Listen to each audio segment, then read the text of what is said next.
out here on a Wednesday. Boy, it is good to be back and back on the road again. I've been wanting to do this one for quite some time. Mike Bozzuto, of course, I watched him. I remember him when the Empire Super Sprints were fairly new. Of course, I got into racing in 1990, and that's when the Empire Super Sprints really started to gain some traction in this area. Mike Bozzuto actually started racing in 82, ran street stocks for a couple of years, switched to sprints in 84. Brewton and Fulton ran them. He actually started running ESS in 1985, places like Brookfield, Fulton, Merrittville, and the old Frogtown Speedway, if you remember that place up there. Yep. Raced until 2003, never got a win, but obviously was an official for a while. Today still goes. I still see him at the racetrack. Mike Bozzuto. We're here in Syracuse. How have you been, man? I saw you at the show. You look good.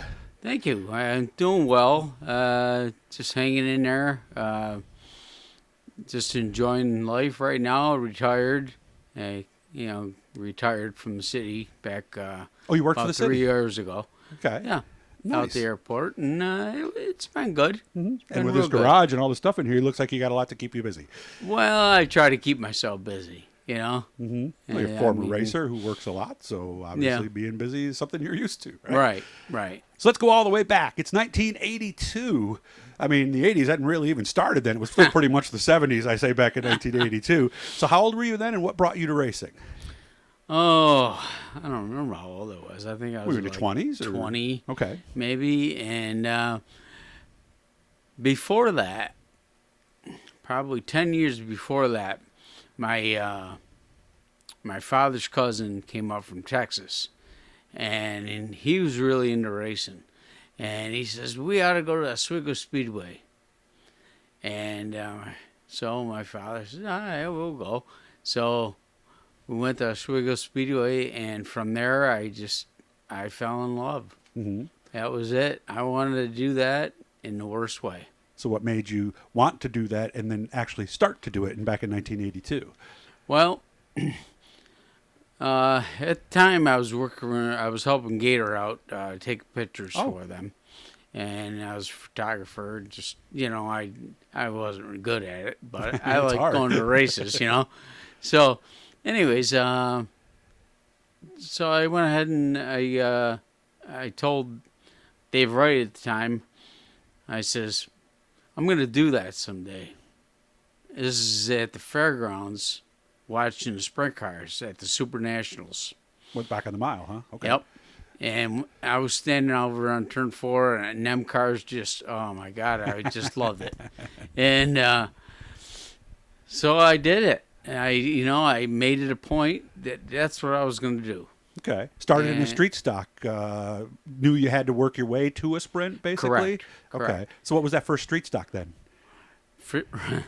First street stock was a 1970 Chevelle. Ooh, nice car. And, yeah, it could have been an SS car really? at one time. Oh, no. Yeah, I think. Anyways, so I went ahead and I tore that down in my parents' driveway. I bought this car for like $50. Really? Yeah, and it was a tractor because it was a 4-door, and Gotcha. but at the time I didn't have much other going on, so I went ahead and I got it going, and unbeknownst to me, the best thing about the car was the fact that it had 2-speed power glide in it. I heard that was the transmission of choice back then. Yes, Mm-hmm. yes. And so I went ahead and got it going. I stripped it all down and painted her up and made her, made her look good. What was the number at first? My first number was gonna be 22. And Joe Kelly at the time was working at Brewton Speedway.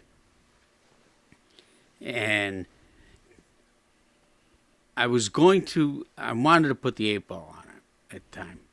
Jim Champagne fan, right? What's that? Jim Champagne, obviously. Yes. Mm-hmm. Yeah.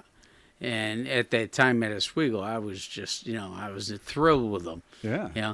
Anyways, I went ahead and I started talking with Joe, and I told him I was going to, get a car and blah, blah, blah, blah.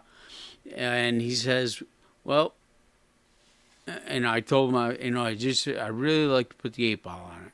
And he says, well, but I know, because when I won my first race out there, was the same weekend when Jimmy died. And it kind of... Almost sacrilege, right? You don't do that, right?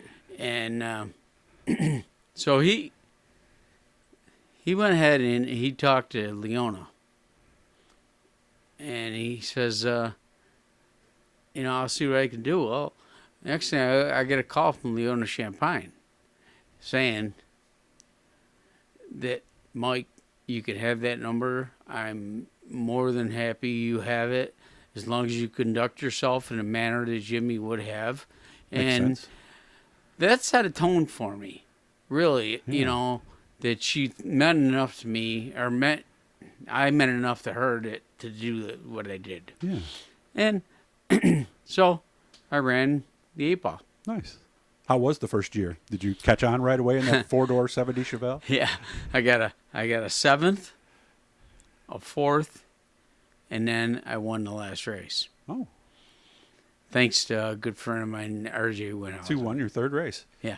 Wow. Welcome to racing, huh? Yeah. And then from there, I decided, I was going to run at Fonda one day at the beginning of 83, and they had a big street stock race, and I crashed.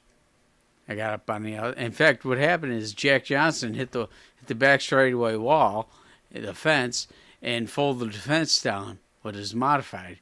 So he went ahead and all they did is pull it back up.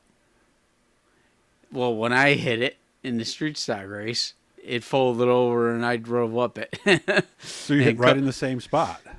Just about. What were the chances of that, right? So obviously it made that wreck worse, I would assume, right? Yeah, because it made the fence fall over and I caught a tree. At least I didn't go in the river. Really? You didn't get hurt? No. Thank goodness. Obviously the car probably did, though, right? Oh, yeah. Was that the end of the 4-door Chevelle? Yeah. So here you are at the beginning of the season. You don't have a car. Exactly. Oh, no. What'd you do? I took and talked to a couple of friends of mine, and they said, geez, I seen a 70 Chevelle Malibu sitting out back this guy's place, and he wanted $100 for it. So I bought the car for $100. It was a 2-door car. I pulled the motor and tranny out of the car that I have now, or had, whatever. Right. And went from there. Nice. And then went on to win a championship in 83 with that car, right? Yeah. What the heck, right? I actually cut the roof off the car, off both cars, to take the roll cage out and put it back in. Well, that was common. I used to see cars all the time with that little seam there where you could tell where they'd taken the roof off. So how many races did we win in 83? 17 out of 20. Wow. So obviously that sets you up, and we're going to split this in two, guys, because we went a little bit longer here on this first segment than I thought we were. So so obviously by 1983 you were thinking, okay, maybe it's time for that sprint car, right? Yeah. Okay. So when we come back on the next part, and I'll make sure I put this up for you next week after Christmas, we'll find out how Mike got into sprints, how he did, and then, what it was like going from a street stock to a sprint car. Hit that blue E out there, guys. Again, this is part 1 of 2 with Mike Bozzuto. Come back after Christmas. Mike, you got time, right? We can do this? Yeah. Absolutely. All right, very good, guys. Hit the blue E. It'll subscribe. You'll every time we're talking to somebody cool, and we'll be back with more with Mike in part 2.